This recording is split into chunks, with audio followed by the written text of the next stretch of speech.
Welcome to this special live recording at the Fund for the City of New York headquarters in Soho, where our host, David Adams, CEO of the Urban Assembly, is interviewed by Dr. Lisette Nieves. The conversation focuses on using AI to remove constraints, developing tools to transform teacher development, and the critical importance of building trust with teachers that can scale. We hope you enjoy.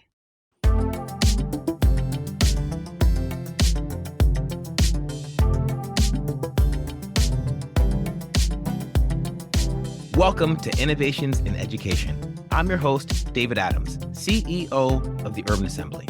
And on this show, we bring guests every single episode who have made things work in public education.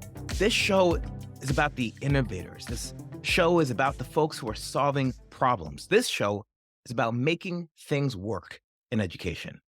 Now, there's a lot of shows out there talking about what's wrong in the education systems, and those are great shows. There's some shows talking about what we're not doing well, and there's a lot to learn from those, but that's not this show. This show is going to be featuring educators who are making things work for young people and improving public education.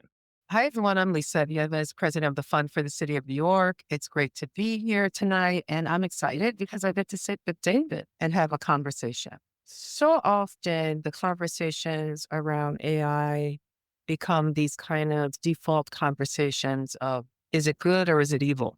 That's not the conversation we want to have tonight, right? So I particularly do my personal research in workforce. So a lot of that is around who can say how many jobs have been lost or gained, right? And I can point to different shops and research. So we're not going to go for these binaries. Some of the assumption behind this conversation is really going to be around the fact that we have AI. It's actually being used by young people much more than any of us admit to it. It's fascinating. I teach doctoral students. They use it too. Guess what? They do. So the question that we're going to explore is really, how can we think about how do we use it and harness it where it's rooted in the values of education versus maybe in other values they may not be as children focused or forward. So that's going to be along the conversation. So David, okay, he's the chief executive officer of the Urban Assembly. He joined UA in 2014 as a director of social and emotional learning, where he developed the Resilient Scholars Program, a pioneering approach to integrating SEL into curriculum and classroom practices across the UA network and nationwide. David serves on the board of directors for EL, AEP, and formerly for the Collaborative for Academic, Social, and Emotional Learning, CASEL. He is a member of Teach for America's Social Emotional Learning Advisory Board, the Leader in Me Curriculum Advisory Board, and the advisory boards for the Wellness Classroom and Promoted Health in Haiti. Additionally, he sits on the strategic advisory groups for Harmony, Inspire, and National University, and is an editorial board member for Social and Emotional Learning Research, Practice, and Policy. Recognized for his impact, he was one of Crane's 40 Under 40, received a citation from the Mayor of New York, has been honored with numerous awards. I can go on and on. As a co-founder of International SEL Day, David is author of The Educator's Practical Guide to Emotional Intelligence and a contributor to challenges to integrating diversity, equity, and inclusion programs in organizations. He's also published numerous scientific articles and book chapters on social and emotional learning. In addition to his contributions, he serves as a civil affairs officer in the Army Reserve. Yes, and just retired. He holds an MD in educational psychology from Fordham University. What I want to start with, and why I love this conversation, is so often we talk about technology and we talk about technology, particularly in education. One of the major challenges that typically when we're thinking about products or options or vehicles, rarely do they come from someone who has been educationally immersed themselves. I'll just say that. That's true. We know that across the board. If I was talking to a group of technologists, they would say that too. They would love to see more teachers in the room. So I love that you not only are an expert in practice, but I love that you came from the SEL side too. That's really beautiful for me in a really important way. So holistically looking at young people. And then yet you've gone and immersed yourself in being this incredible learner around AI and have said, I'm not just looking at AI for efficiency's sake, because that's usually where we look, right? How can we make bookkeeping faster? How can we do these things? You decided, I want to go at the heart of the mission, which is how do we manage talent and how do we support students with AI? So you're going to get to talk all about that because That's audacious in a yummy way. But first, what brought you into education? Let's start there. What brought you into education? Well, thanks, Lisette. I will start off with a deep appreciation for being here. Thank you for inviting me. I am very happy to have served and retired from the United States military, and God bless all of our soldiers, Marines, and sailors. And thank you for your So, service and congratulations. thank you for that. When people say it, they're like, you don't want to hear it. I'm like, actually, absolutely want it. And it's been a long 23 years. I got into education. My father was an educator. My brother is an educator because I believe that education is society's deepest investment in ourselves. It's like seeing yourself in the future when you invest in the educational systems, right? We want to get out of here, this life intact, but our children and our children's children and our ability to tell our stories, our ability to tell our narratives sits within the educational system. So when I went to high school, I knew I wanted to do education. I was exposed to social emotional learning as a student at Rutgers. And I was into social emotional learning because I saw people who weren't that bright do well in school. And I saw people who were bright struggle. And I was like, there must be some underlying thing here that's like not your IQ. And I had one particular insight, true story. I was watching the cross country team one time, and I was like, all the cross country team is the smartest people in the school. So they're not like athletic.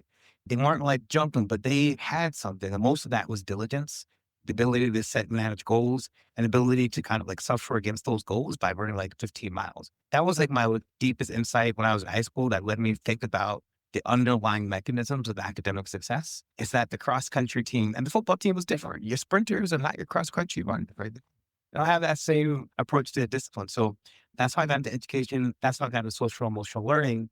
Are you a sprinter? I am not. I'm not a cross country runner either. I can't stand running. I ran for 23 years in the Army. I am happy to walk from place to place now without any demand on my time. But this question of what drives educational success, what are the problems we face in education, and how might we apply solutions to those problems that can scale? How do we use urban assembly schools as places where we can look at the problem sets? And then how to look at New York City as a place to scale those solutions so that every child has access to what works in public education. Thank you for that, because that is a mission worth pursuing. And I think it's probably important that I out you here as probably one of the biggest Star Trek fans out there. Yes. Is that? Out me. Yes. Let them know. Let them know. Okay. So one of the things that I was really curious about and talking to you about is really the love of sci-fi and how did that lead to your interest in technology? Wow. Okay. So interestingly enough, in Star Trek, Gene Roddenberry's wife, so Gene Roddenberry is the creator of Star Trek. His wife is Madrigal Roddenberry. She played the part of the computer. In Star Trek, the way that you solve problems is you say, computer, blah, blah, blah, blah, blah, blah. You ask it a question and the computer responds. In Star Trek, typically what happens is that you iterate on these questions and then you get some sort of stuff, some sort of insight. And then you're like, there are the Vulcans. They're cloaked and you shoot their exhaust pow pow and the episode's over. You see why I had to ask this question, right? In Star Trek, because of plot and other things, the computer never solves the problem. The computer enables Picard, Data, Spock to solve the problem, right? And the quality of questions that you ask the computer leads to this insight, and then you do this action. And that's how I envision our work in AI. There's this article that came out for Anthropic that said that there is a 0.9% correlation between the output of AI and the level of education that is reflected in it and the input of the user. So if there's like a 15-year education, which is college plus graduate school, in terms of input, the output is about the same level, right? And much of this relies on how well we query the AI, how we iterate on it, how we frame the problems that we offer the AI, and how we pull these capabilities to the forefront in terms of solving problems, right? And so in my best case scenario, when I'm really feeling myself, I feel like Captain Picard standing on the bridge, solving problems with the computer, telling me answers that then I go to my crew and I'm like full speed ahead, make it so. And that's how we come up with the tools at Aero Assembly. And yes, I had to ask that. Yes, make it so. Well, but I think it is something about when I typically meet people who are fascinated about learning about technology. It's what is the things that excite you early on, right? In pop culture, whatever that has led you to that. I want to get now to AI. Yeah. You're a practitioner in this space, and you decided that you wanted to dedicate a level to the point that you're You're pretty much a national education expert on AI Thank you. in this space. Talk to me a little bit about where that started and what you're working on right now. Thank you for that question. So you had to this earlier before, and I was really proud of what you said. The urban assembly sits adjacent to districts across the country, but most obviously New York State public schools. So the Bronx Academy for Software Engineering is a urban assembly partner school. We worked with them. So we worked with them for about 5 years, right? And one of the things this allows us to do is understand what problems are constraining outcomes in public education. On the other hand, urban assembly sits adjacent to EdTech. We sit adjacent to thought leaders. We sit adjacent to other ways of thinking that are not obvious to the public education sector. So we have this ability to sit with our teachers, sit with our principals, and really ask them what's stopping you from being the best teacher, the best principal, the best guidance counselor, the best social worker possible. And then we're exposed to ideas. There's a movie, The Little Mermaid. She says, I want to be where people are. For the urban assembly, I want to be where the ideas are, right? And I want to bring the ideas to the people who need it to solve problems. So I was at ASU GSV maybe 5 years ago. They brought me to talk about social emotional learning. I sat on the panel. Somebody said, I think AI might be a thing. And I was like, okay. And then like a year and a half later, 2 years, when Kristen Kurtzjordan was our outgoing CEO, and I was like, Kristen, the capabilities that are in this sector in terms of AI can solve problems for us at scale in ways that we'll never see before. We actually went to a grant makers for education. And I went to a talk with her, with the AI expert. I was so angry. Kristen will remember this. I'm so angry. I'm like, there is so much going on here and we are not using it to help solve problems. And we're 5 years behind and we don't have time to allow this to just keep on going in a steady state. So I developed a framework where we looked at time constraints in schools. We looked at knowledge constraints in schools. We looked at information as knowledge. We looked at incentives, right? And then we looked at resources. So we think about how are these constraints stopping learning outcomes from happening? How are they creating frictions in schools?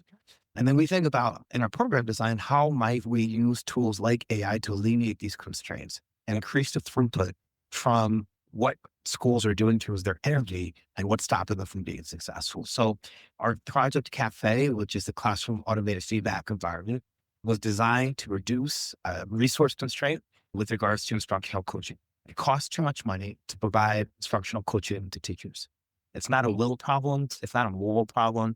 It's not we don't think instructional coaching is an important problem. It is a resource problem. And so when you organize problem sets with clarity around what is the constraint, then we thought to ourselves, how do we reduce the cost of instructional coaching? We worked with our schools. They came to us and they're like, we'd love to do more of this, but it's costing too much money. Develop a tool, work with that tool in urban assembly schools, looking to increase engagement in different places. We have a tool called Counselor GPT. Habib is leading this tool. Students don't have enough information about high return on investment credentials. And as a result, are going into debt. As a result, are pursuing credentials that don't actually support economic and social ability. Name that as an information mismatch. Salaries are X and salaries are signals from the labor market with regards to demand. Students don't have access to that information when they pursue credentials. You wrote a little chapter on that. This is your thing. Yes. Sorry, that's my jam. That's right. So how do we reduce that mismatch? And what AI, the capability brings in is it can consume a lot of information and engage with students in a way that take in information and then pull information from labor market statistics like CAS data and deliver it to students, bypassing the constraint of post-secondary counselors, right? Who are seeing students from a 1 to 400 ratio. So we start with the problem. We define that problem through a constraint-based formula. Then we design programs around releasing that constraint in order to increase the educational output for our schools. Thank you for that. I want to do a double click, do a deeper dive, particularly in thinking about the teacher piece, because when I think about a problem organizationally, we think about one, is it a talent problem? We may not have that talent that's available, right? Is it a capacity issue? Or maybe we have some, but they may not have the capacity, right? This is another challenge we have. Is it an efficiency issue, right? Is it one? So these are interesting ones. I love the example, particularly around teacher coaching, because it hits all three. So one is the argument so often regarding outcomes might be, well, either teachers, you don't have the talent, or they don't have the capacity, or that you don't have the time to provide the assessment and coaching, right? Which is a little bit, right? So you almost have the trifecta in some way. Yeah. This conversation would be considered the third rail in many states.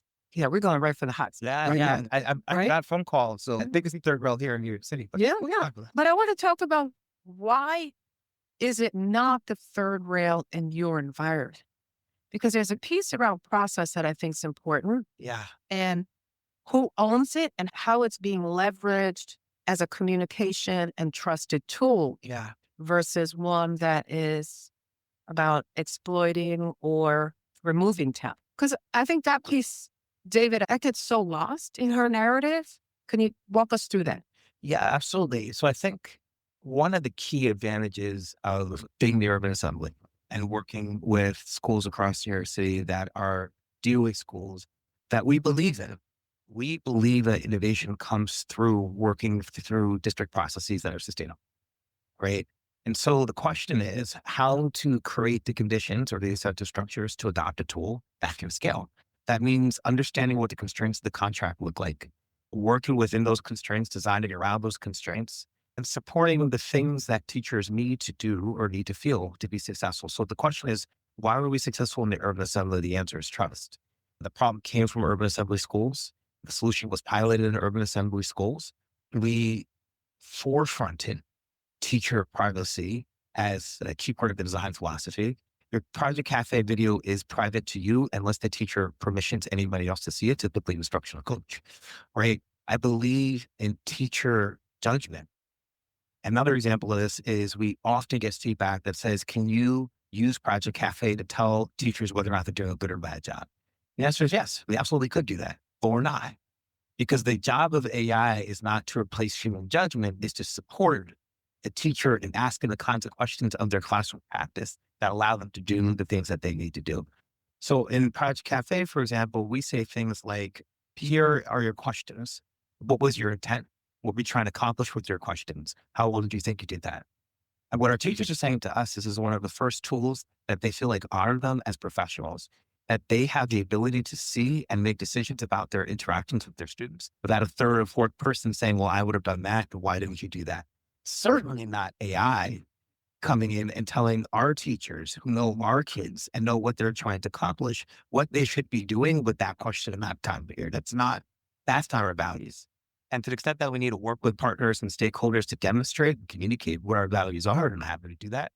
But to the extent that I want to be Captain Picard, move my finger and go to warp speed 9.8, I'd also like to do that as well. I want you to walk us through an example because I think there is, Togorande wrote the book Better. He's written the checklist, all these things. And we know, like, we use hospitals as an example. Yeah. We know people are dying from infections. It's about washing hands, right? Like, this is not the radical solution, right? Meaning, it's not AI enabled. It's not right?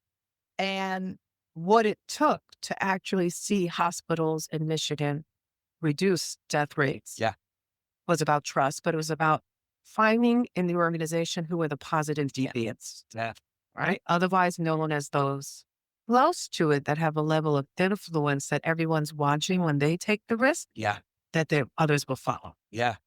So how did you find those teachers? Because I hear you say trust. No, you don't have trust, but not every teacher was raising their hands, right? They're still not. Yeah. Okay, there you go, right? But I think that's important. Yeah. Who were the ones that did?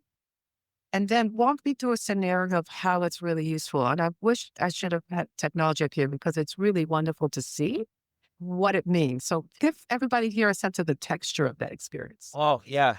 So basically what happens is that we bring a video into a classroom, a video camera, and you're wearing a mic that looks just like this.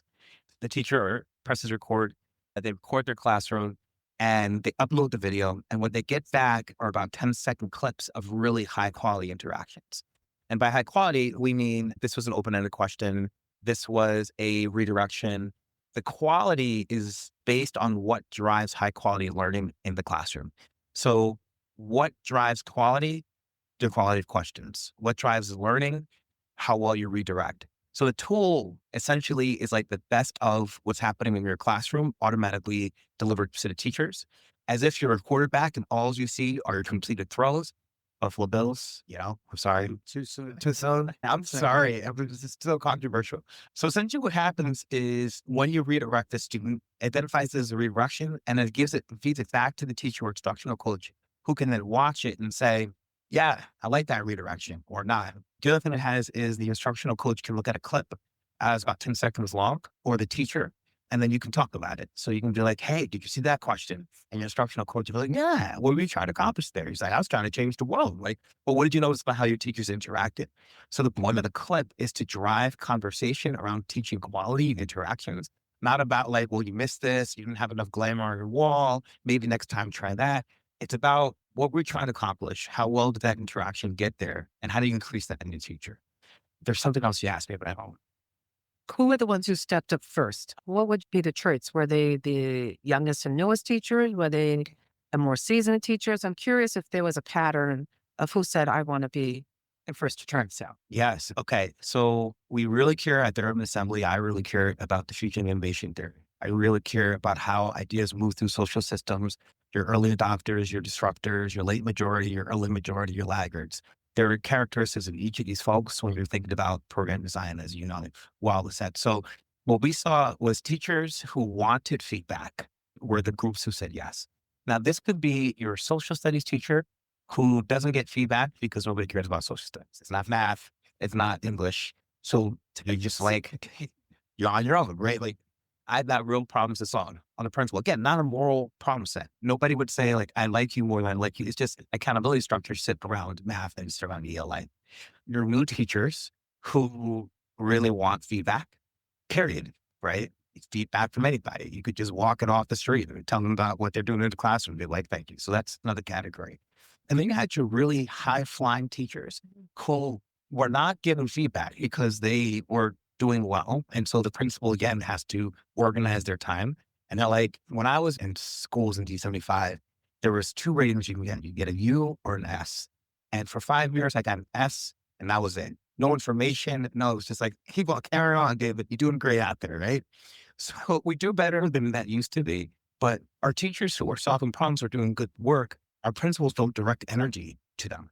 So they want feedback to develop their craft, but the principal only has a limited amount of time, and that constraint is based on resource. And so they don't get the feedback that they wanted. So three people who said, choose me as their, ascend me, Lord, right, was our first year teachers, our art teachers, our gym teachers, our I don't do ELA math, right? And our teachers who are like, yeah, I've been doing this for 10, 15 years and I want to know how well I'm asking questions, but nobody has time to tell me about it. I love that arc of describing them, right? You have the forgotten male, right? You have the new folks. Then you have those who are really motivated and inspired by their overall, right? Yeah. What an interesting blend. One of the things when I saw the videos and when you presented, and I've gone to your conference as well, is even down to feedback on physical positionality that really inspired teachers. They're like, oh, I didn't realize that I only really lean towards the left of the classroom, not the right of the classroom. It sounds simple, but it's not simple, right? I think things that we often, even when we're in evaluating how space is being used, is not always in the same conversation. Wall space, yes, Yeah. right? All the time. What do you have up? What's not there? This obsession with wall space. It's gotten better. No, I know. I'm just, I You're get it. really bad. No, I get, well, it was all viewed as part of this bucket of what we call classroom management, right? It was like, what are on the walls and how do we make sure they behave? But very little is around where the teacher stands and do they really use the whole classroom and what does that look like? And so I love that in particularly when teachers are talking to teachers, they're actually having conversations about the use of space as well. I found that as new. Did you find that as new? So I think the big idea here is that a teacher can't see themselves while they're teaching. They're processing a lot. Curriculum, pacing, behavior, attendance, all these things, right? And so what we tried to do was create a mirror for the teacher to develop their judgment around how well am I executing on the things that I care about, right? And again, the judgment belongs to the person. You may want to sit behind your desk all day long because you think that's an effective pedagogical structure. The system is not going to tell you to get up and move, right? What it will tell you is that you had 42 redirections within this period and that period. And somebody might ask themselves, right, how your physical proximity has impacted those redirections or not, right? But the goal is to develop the judgment. I've been very passionate about this. Using the analogy, when you're playing basketball, you're playing football, you have a play. Your coach writes up a play, right? Somebody's in a different space. The coach does not want you to follow that play exactly to a T. Your coach wants you to recognize that that person who was supposed to be over here is now over here. That I feel like in education, there's a certain sector that has said, like, stand here, turn here, talk here, do this. And that's what effective instruction is. And that's only effective instruction if it's helping kids learn, right? What I envision is an education system that says, stand wherever it works to help your students learn. And here's where you stood and how did your students learn? And that's why we've embedded these reflection processes in Cafe. And that's why we'll continue to put the judgment on humans because humans know their kids.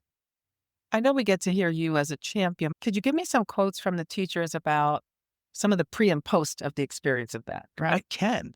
I can. All right. Number one quote. Project Cafe is a drip, drip, drip of professional development as opposed to an avalanche of evaluation. That was a quote. And just That Project Cafe treats me like a professional. I can determine what I want to look at, how I wanted to think about my own professional development, and I don't need another person looking over my shoulder telling me how to develop as a teacher. I use Project Cafe outside in my backyard for 5 minutes while I'm sipping on something to drink so I can refer to Project Cafe on a consistent basis. Cafe is discreet, and I thought I wanted my whole class, but I really appreciate a small, discrete version of what's happening in the classroom so I can work on that in a very intentional way. So those are the kinds of things that we get consistently from our folks and our users. The key thing is not watching a whole 45-minute video, but watching clips that reflect what they're doing well and then thinking about what the conditions were so that they can increase that over time. when you're thinking of the full volume of teachers, what percentage are actually using Cafe?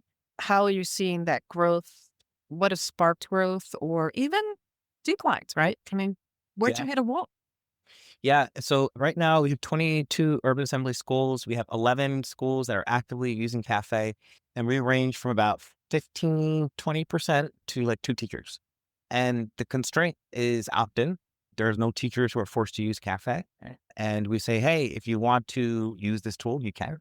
We've worked to create visibility around it. So we have a little sticker that says, I'm a Project Cafe user. We're going to get some mugs. We're going to get some t-shirts, all the swag. So we get some organic growth. One of the things I'm very proud of is that we bring our teachers to ASU GSV. We bring our teachers to the New Teacher Center conferences. Our teachers go out and present across the country, talking about their experience with Cafe so that other teachers can hear from them directly. We're going to go for organic growth. We've got some systems and structures with regards to relationships with the New York State Public Schools that we think we can leverage, but we got to work through some processes like the AI policy being rolled out in order to do that. I'll say that real quickly. The context for innovation is often policy related. When there is no policy in a system like the DOE, there's fear in replacement, right? I'm afraid that I'm going to get cut off at the neck, right, for doing something wrong. And so to the extent that the Penalty driven. right, penalty driven. To the extent that the New York State Public Schools can create the policy frameworks and we're in conversation with them to do so, then we can see more folks be less fearful and more daring and bold in terms of what they can do for their teachers. I could go a lot of ways with this conversation, but I want to make sure we have questions. So, David, when you're thinking about, we're talking roughly like 20% at the high Mhm. of users. Yes. What is it going to take for you to make a whole school easy? And is that the goal? It's a good question. I mean, I think I would like the tool to be available for every single school in New York City, in New York State, in our country. Yeah. Point blank, period. And I get it outside of the penalty structure. I get Yeah. that, right? Outside of that, you've already proven a concept that you can do this without penalty. Right. So I'm just talking about the urban assembly schools, not talking about the rest in the system. Got it. Got it. So what's it going to take? I mean, you say organic are we really going to wait? I'm just curious, right? You're a person of urgency. And this is where there's a piece, trust me, I've done change internally, externally, but man, you get impatient. So how do you check yourself on, are you waiting too long? Are you pushing too hard? I think there's two things for me. One is that the policy environment needs to be right to build trust. Teachers typically feel very sensitive to any recording of themselves. They don't like to watch themselves by and large. I feel like the profession is overly critical in general, right? I think it doesn't do enough job elevating the good stuff. And so the problem set that we have is like how to scale trust. And this is something that I actually had. It's like how to scale trust, right? Even in a place where you've proven it could work. Yeah, Absolutely. because it's every teacher, every school, you need to reprove your value add and what your values are, right? And so I'm willing to do that. We have mechanisms that we could use to get faster, but I'm not willing to trade trust off in this moment to get there. Yeah. Our most potent mechanism is teachers who've done the work, who have said, this has helped me, having conversations with other teachers and other principals and saying, this video is not going to your principal, it's not going to your rater, it's going back to you so that you understand what you're doing in the classroom. So I am tapering my ambition, my warp speed 9.8. We're on warp speed 6 at the moment. That's cruising. But we are in conversations with ways to amplify it in a way that would make more teachers think to themselves, I would love this tool to improve my practice for myself. Yeah, and I get that. I mean, you can't microwave trust. You get that. I want to. Yeah. No, But you got to just can't. You just put it in the oven, you know? But yeah, literally slow roast. Yeah. Slow roast. But I am curious though, because this is one of those where I'm not a cynic about it because I've worked at policy. So we've not really modeled in this country good leadership on tech policy, just for the record. Like I think I could say that, right? I think we could. I think that's fair. Yeah. And that was my diplomatic response. Yeah. We really haven't, right? Yeah. And in fact, we haven't even done a good job at the safeguards. Yeah. Right. So it's an interesting question about waiting for a policy environment when the students who you want to have better outcomes for are using this at 10 times the warp speed Yeah. of teachers. How do you manage that tension and how are you understanding it? Good news is not waiting for the policy environment. We're creating the policy environment actively. We're working with EdSafe Alliance to organize a policy environment that others can adopt. Project Cafe within that, as well as Council with the team, right? We are in communication right now on templates for districts in New York, Connecticut. Rhode Island is taking 50 classrooms. TFA is taking 100 classrooms. We want to make sure that folks feel bad that they are not part of this revolution. All right. FOMO to the max, and I'm going to learn from them because you're right. We have not done a good enough job at safeguarding and creating the guardrails in tech adoption and tech policy that protect students and protect teachers, right? We have done that work. We are doing that work. We are elevating that work, and we are doing it through structures like district schools that force that to be the case. There's a process in New York State public schools called the IRMA process. It's like the enterprise R something agreement. It goes through your data privacy. It goes through all these elements of your tool. Now, we could have just gone to our charter friends and said, do you have an IRMA process? And they'd be like, nah. And I'd be like, cool. We can just up and running, right? But we wanted to go through the strictest, most intentional review because this is new and folks are scared. And folks are scared of AI. We're not scared of AI. Yeah. And I would say blue and red states, right? I mean, ironically, in some of the red states, I'm actually seeing more interesting questions come out around AI in classrooms than even blue, right? I mean, this is not, it's an interesting, you would think you might be in a very fertile environment. You actually might be in a more cautionary environment. So there are ideas where AI replaces teachers and teaching kids. Folks have come to me at ASU, GSV with their tech pro vests and said, we're going to disrupt school and public education and buildings. I know them too. Yes. Teach kids. They love with AI. They love saying, I'm so glad you teach online. We're not going to need you anymore. They're really big on that. Yeah. Some are, right? Some are. Yeah. And they don't, from my perspective, understand how motivation works in a classroom, how relationships drive engagement, right? They just know there's an information that exists and we can just translate that information through this medium of AI. And I think there is another piece to this, David, is that there's a little bit of the both end, right? Yeah. There are the tech bros that are a little loco and thinking of themselves and God and whatever. You know what? Please don't listen to too many Sam Altman interviews. Hey. But I do think there is something enormously important about the fact of young people are going to be graduating and will be in hybrid work environment. And yet we have rejected that. We can't believe that there could be a high tech and a high touch relationship. And so this is where it becomes really complicated, right? Because I in one way, I agree. It's like, you're right. Why should we wait till they leave high school before they actually try an asynchronous course? That's exactly what they're going to be doing for professional development and whatever job they're in. So what are we doing here, right? So there's a little bit of that tension Yeah. that I feel. Do you sense that as well? I think it's about solving for the right problems, right? So folks who are in work are often motivated to pursue professional development because it's associated with a performance review, all these different things, right? Speaking in public education, motivation is a big problem set. How do I motivate somebody to learn something they don't want to do, right? We saw this in the pandemic. Kids were not particularly motivated to do asynchronous courses. Now, we can solve for that, like in alpha schools, and identify the top 5% of performers, put them on AI. That's a problem set that everybody's excited to look at, but it's not the problem set of public education at large, No. right? So if we want to solve for exposing kids, that's a different thing than thinking about putting 800,000 kids on AI as their primary approach, a medium of education. So for me, incentives matter, informations matter, resources matter, time matters. And when we sit in that problem set, it gives us clarity. It gives us at the UA clarity to how to support, for example, student practice Yeah. with AI and having instructors walking around and checking on students and making sure their frustration tolerance is not such that they're going to throw the computer on the ground and walk out. Right. Yeah. So I just think that clarity matters. I think there's a lot of places where clarity matters. I think what young people, we should, before we even start the tech, what are the ethics around the tech? Sure. And the usage of that. They're more than ready to have those conversations. Yeah. A high school student has a lot of opinions around ethics. You know that? I They certainly. certainly do. But we never once asked them around that with technology, right? Yeah. I think it's an interesting. But anyway, this is another rabbit hole that I could go on and we're not. David, it's always just a real pleasure to talk you to for having you me. because we just scratched the surface of what this conversation can be about. I appreciate you for always being so audacious. Thank you. And how you're thinking of using AI in the areas that people don't want to touch, right? Yeah. Where the fear is most. Yeah. Is that's where we where can we're make at. the change. No, I get it. I get it.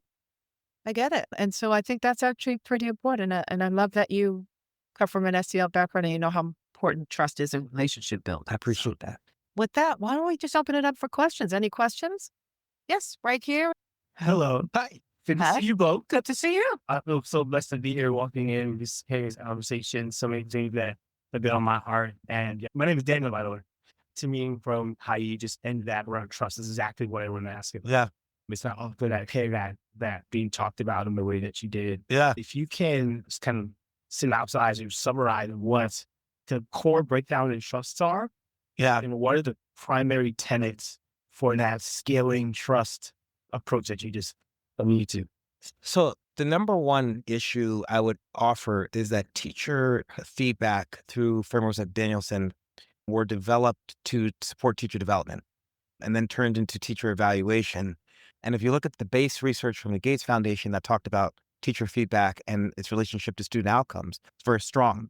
But now when you look at teacher evaluation and its relationship to student outcomes, it's very weak, right? There's pretty much no relationship between what you get as your evaluation and how students are performing. And that's because they went through the policy grinder and 90% of teachers are effective or highly effective. Because it's about employment, it's about your job, it's about discipline. So we need to think about how to develop a tool that would allow a teacher to be vulnerable and not just put the best lessons in because they want to watch themselves and get better, not because they think that Sauron's eye of teacher evaluation is going to come in and check on Frodo as they're moving Lord of the Rings. Yeah, I got to try it. Fine. Try to widen your eyes. And that is a real concern. I've talked to teachers across the country. They don't trust that what's going on in their classrooms will not be scrutinized, not for the overall educational outcome, but for arbitrary discipline practices. Right. So, but you make that I actually think that's an important one is the legality of it, right? One is the contractual agreement, which is it's not going to be used towards your performance, right? So one is buying in for the value of it for yourself, right?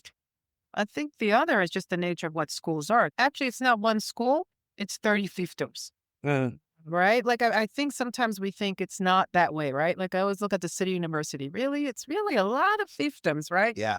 I've worked in higher ed. It's a lot, departments are fiefdoms, right? And so this is an interesting question is about when you don't feel connected, there isn't trust, you retreat to your fiefdom. Yeah.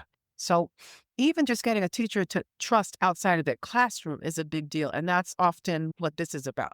Yeah. So I mean, socializing what's going on in the classroom is the best way to get folks to see what works. But that means that you have to open up your classroom. I mean, we're doing better. Like in you are. UA schools, people will walk around, doors are open. When I first got into education, you had to make an appointment to certainly to walk into somebody's classroom for sure. And to Lisette's point, like you had to bow to the teacher and say Every hello. school's different. Every school's different. I could take you to some schools that still do the same thing, Yeah. but I could take you to work organizations that do the same thing, right? Yeah. Like I'm just being honest. It's a little bit about hierarchy and these cultures Yeah. that perpetuate that. Yeah. I believe that we can break that down by reducing the fear and incentivizing the right things, right? And incentivizing professional growth as opposed to incentivizing not getting fired, which I think if you live your life trying not to get fired, then we're not doing the right thing in our educational system.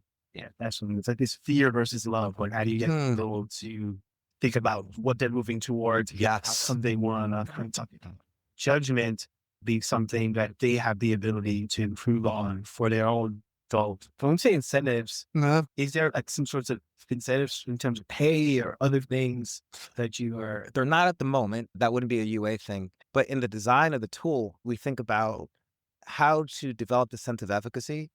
How do you know you're getting better? That's one thing we think about a lot, right? Do we set it against some sort of benchmark that I would think may be arbitrary, or do we set it against yourself? Do we say, we've noticed these shifts in your practice? Or do we say, compared to other people who teach like you, you're doing better or you're doing worse in terms of frequency? So the shallowness or the depth of your metric is related to the shallowness and the depth of people's performance against that metric, right? Yeah, and you also offer them opportunities to travel, to go to That's conferences, fair. to present. Yes. I think that's really important too. Like, you know, a great teacher's a great learner. And if Yeah. they can express that and practice that, as exciting as David is, but when you get to hear the teachers present on why this is valuable, it really moves you. Yeah. But I think that's a really powerful incentive too. Whereas sometimes people feel like, is it just me that's going through this? Who else can benefit from this? You had a question too. Hi, Karen. Hey, Karen. Same for this really conversation. I'm curious, what it that question. How do you figure out to the teacher moves and the students? So like you said, like some feedback this like this redirection works. This question is really great and have seen a lot of work on better order questions. So Yeah. you can have a way of saying like, how do you know that this move best from this to learning by the student? Yeah. Yeah, that's a great question. So the first thing is the metrics that we established are metrics that are associated with student learning. So we know that question type, when you're looking for depth of knowledge or deep discourse, question type matters, right? It matters across instructional practices, but for different reasons in different contexts. I'm saying that because, I was just telling Habib, what we didn't want to build into the system was this thing that said all of your questions are higher order when the teacher is teaching phonics, and they don't need to be higher order questions, right? They just need to be fluency-based questions. And that's important. So what are the things that predict student learning? Behavior management, productivity, student talk time, teacher talk time. And the baseline research says that just by being exposed to metrics around these areas, just like, hey, you talk 45% of the time, you see about a 20% decrease in teacher talk time and a 20% increase in student talk time. So we can see shifts on metrics without detailing to the teacher what's good and what's bad. Now, the second thing is that we typically pair this with an instructional coach, right? An instructional coach has the ability to look at these metrics as well, and they're going to have a conversation around the quality of the question or the appropriateness of the question towards that outcome. It's my sense right now, and this is what our teachers are saying, when they see a redirection go bad, which is just a redirection, you got 10 redirections in your classroom, 3 of them, the student responded, 4 of them, the student did not, right? I don't need to tell you that. You can just look at those redirections and infer whether or not they were effective or not. Over time, what we'll be able to do as we gather more data is we can start to look at how questions and redirections and previews and summaries work together to drive the quality of learning in the classroom just by looking at the audio and starting to recognize in what spaces and times in that classroom did you have the deepest type of discourse versus not? In what spaces and times did the students do the most amount of practice versus not? The totality of the video, and then looking at what is happening in that classroom and what the teacher is doing in the context of that, and then looking at student learning from that space. It's interesting. And I'm glad Karen asked that question because this is where like K-12 literature and higher ed literature drive me nuts, right?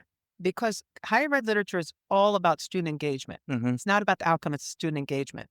And literally, you're tracking student, we call it different things, but you're increasing student engagement because the assumption is it's linked to it. But we call it two different things, two different silos. So you're literally talking about how do we get more students engaged?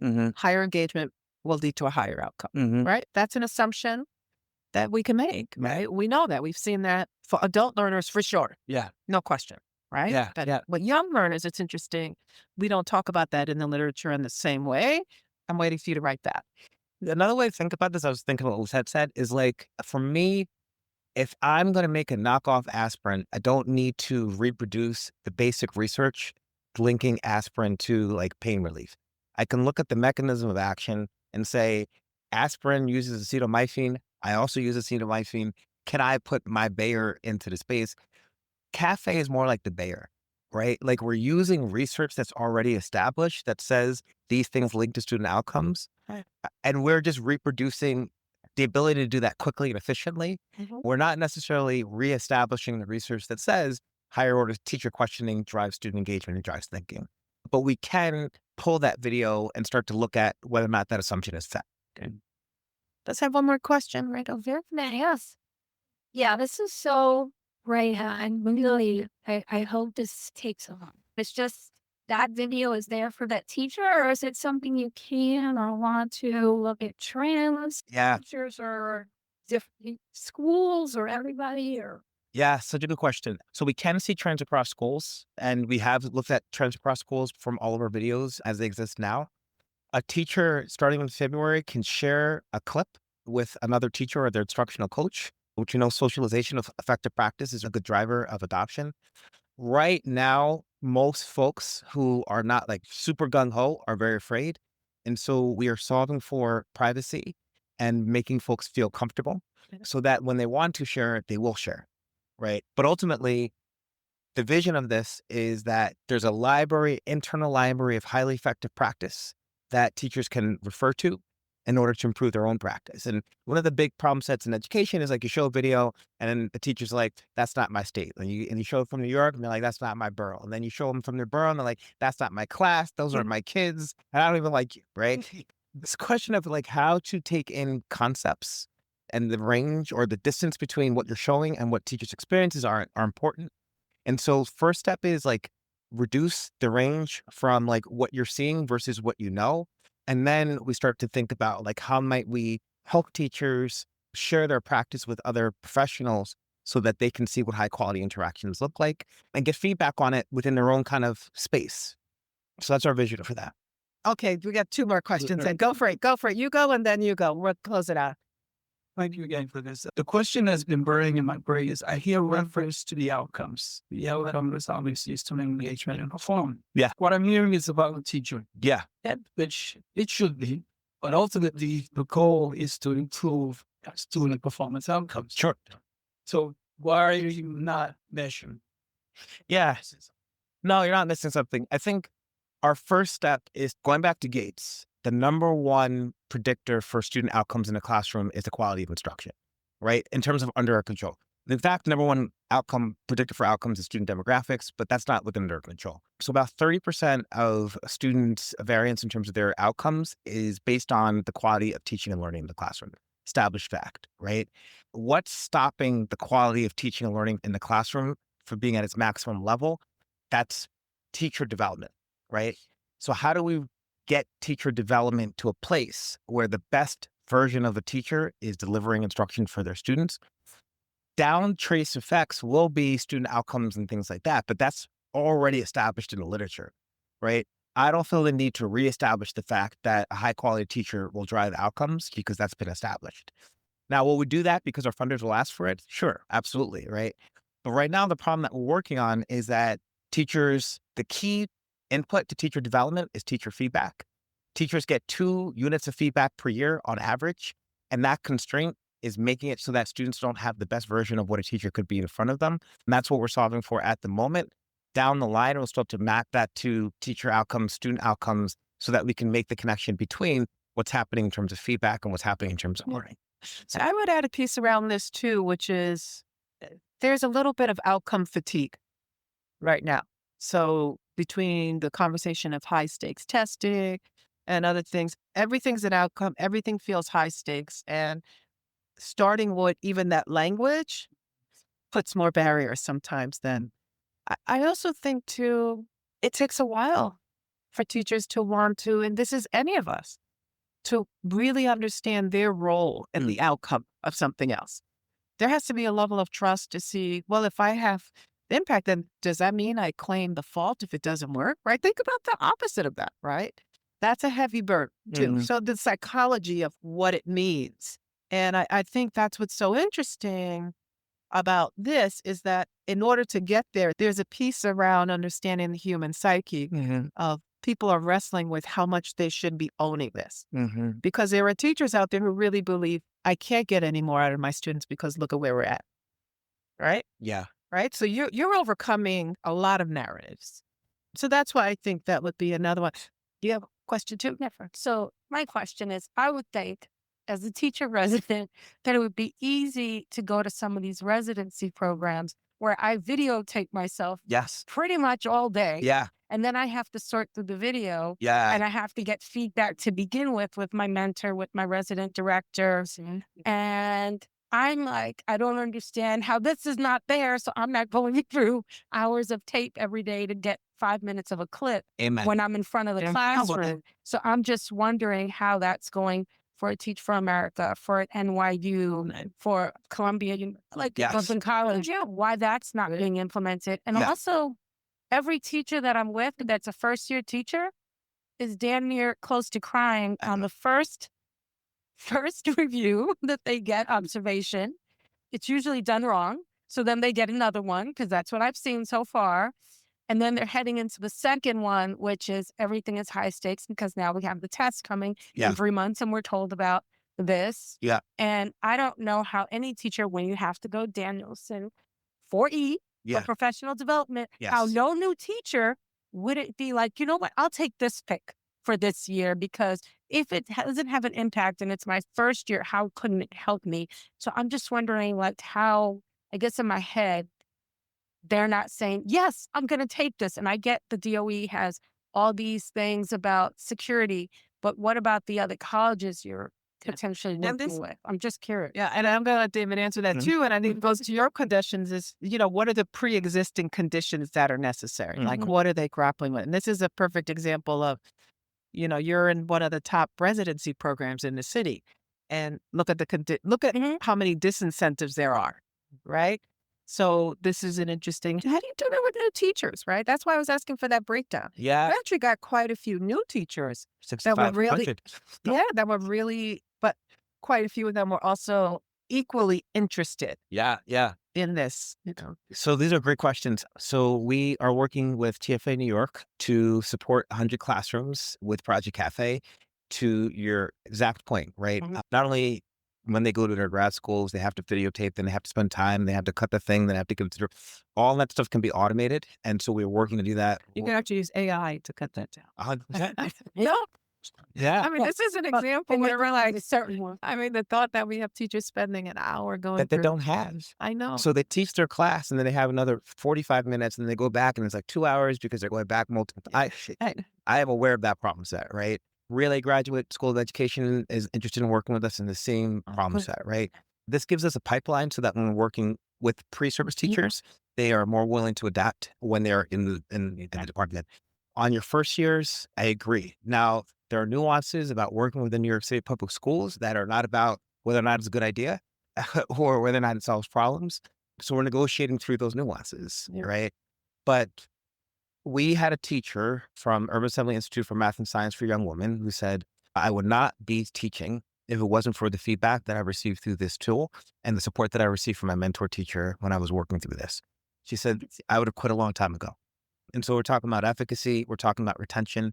We're talking about things that improve public education, which is not the same thing as what some other folks are focusing on vis-a-vis what their intended structures are. Yeah. And we didn't mention this as much, but the absolute value of the pressure on the mentor teacher to actually be disciplined in that feedback.